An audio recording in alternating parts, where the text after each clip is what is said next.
Hey, what's going on, guys? Mike Glover, Fieldcraft Survival. On behalf of Black Rifle Coffee Company, we're offering pro tips, and I'm drinking a Jocko drink. Think about that. Black Rifle Coffee, Fieldcraft, Jocko. He didn't even pay me to do this. I just like the way it tastes. Guys, I want to talk about the application of a TacMed SOF-T wide.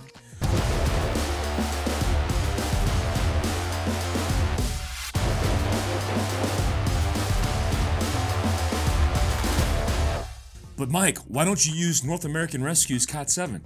Because I like different options for different applications.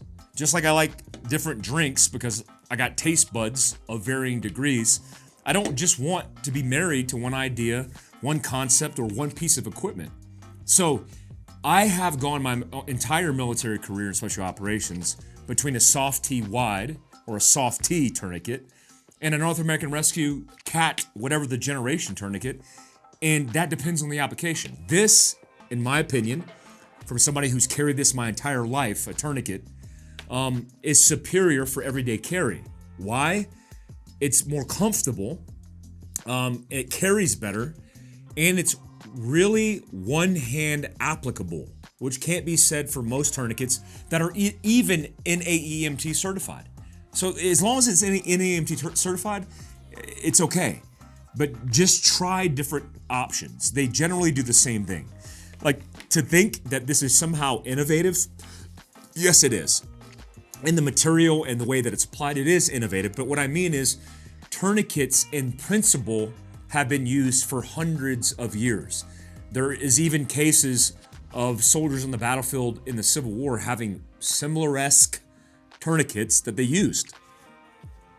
When I joined the Army in the 90s, damn, I'm old, man. When I joined the Army in the 90s, a tourniquet was cravats, like material, like cloth. Like if you're a crypt or a blood and you got like a bandana, that's the start point. Can I say that on camera? I'm just going with that. And then a stick, that was a tourniquet.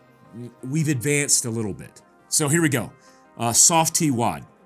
I like it because it's flatter, it just carries a little bit better. So here, I'm gonna take the retaining bands, otherwise known as a rubber band, off, and then we're gonna get you this kind of setup. Now, what's unique about this particular tourniquet is it's really one-hand applicable because I pull this buckle, this little buckle thing right here, and when I pull it taut in one direction, it doesn't become loose in the other. That's important. And I like the fact that it's not applied or secured by having Velcro, which is most of the other tourniquets that you look at. In addition, I like the fact that I could break this apart, not break it apart, but pull it apart. It's meant to pull apart. And then apply it to lower extremities versus upper extremities. Upper extremities with one hand application means I'm going to, like, this is the dead arm, right? This is the arm that's wounded. I could put it around with a loop on the end, but on your legs, you're not gonna be able to do that unless you take it and loop it around your foot, hopping on one leg, which is less likely with a traumatic injury or bleed.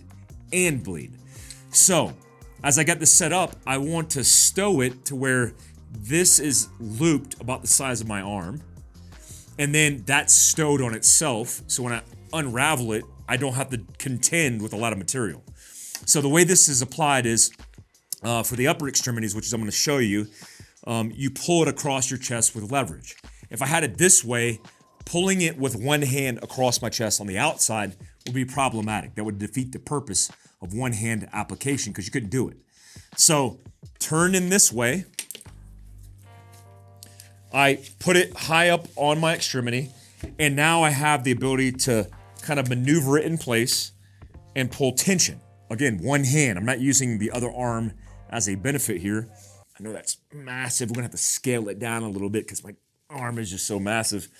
But as I pull this tight, I almost don't have to torque this at all because the tension is there.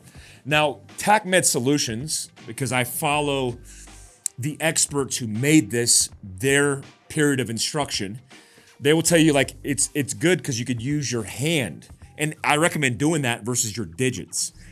Digits are a little bit harder to find, that windlass, but you could use your hand. So if I'm turning it counterclockwise in this case, I could use my whole hand, and as it's tight, where I can't pull it anymore, I'm just gonna lock it into this little locking section right here. Now, the cool thing about this tourniquet is normal tourniquets would have a Velcro piece applied. Some don't even have that. But on this, I have this triangle ring that locks this little windlass inside of this little groove. See that little groove right there? Bam. Well, bam. That little groove right there locks into this windlass, or that little groove right there locks this windlass into that groove, which is known as a triangle ring locking mechanism adapter thing. All right, so as that's locked in, that's secure. Now, what I will warn you of, I haven't seen it happen yet, but I'm just using logic and common sense here. If this is pulled up at any point, which I'll do, yep, that becomes unlocked and then you lose all the tension. So you want to be cognizant of this and it being locked down, this being as tight as possible and then locked into the triangle ring adapter. I want to make sure that this tail, this material, is somewhere properly stowed and not flopping around. Because if it goes this way, you'll likely unlock it. Actually, no, it doesn't unlock really, but if the material is this way, it's more likely it's pulling up on this bottom of this buckle, which is going to release it, which I just did on accident. So I want to be cognizant of that. I also want to make sure that I pay attention to the checks. I want to make sure this is locked into this section here, and then the triangle ring adapter is inside, or the windlass is inside of that ring. That means it's locked in place. And then I want to do a 2-point check. I want to see if I can fit my 2 fingers underneath it, and you shouldn't be able to do that. If you can, it's not tight enough. An obvious check is, am I bleeding anymore from the laceration or the open wound? But remember, not all wounds bleed, because there could be traumatic injury on the inside.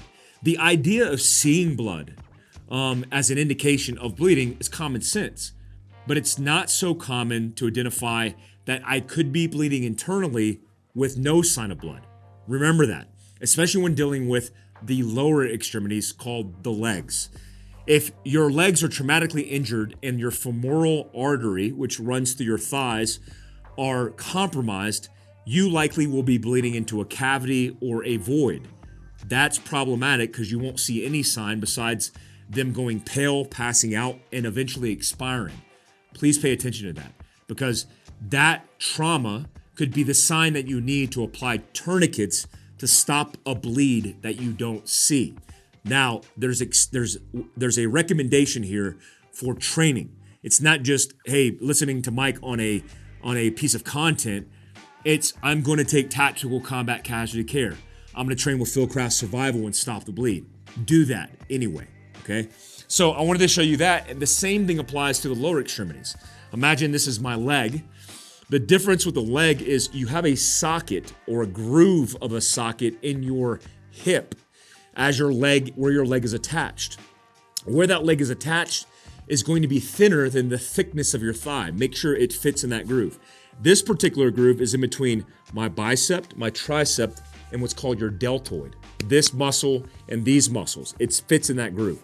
If you do it too high, you'll compromise the tension of the tourniquet applied to that meat and that tissue by being on bone. We don't want to be that high. I could feel it right here, so that's too high. This is about right. Guys, I wanted to show you that because I'm a big fan of the TacMed SOF-T wide. I think it should be part of everybody's kit, despite you having North American Rescue's Cat 7, which I also think is beneficial in stopping the bleed. But this, for me, is my everyday carry solution in stop the bleed. And I hope you guys got something out of that. I'm glossing over it because it's a short piece of content.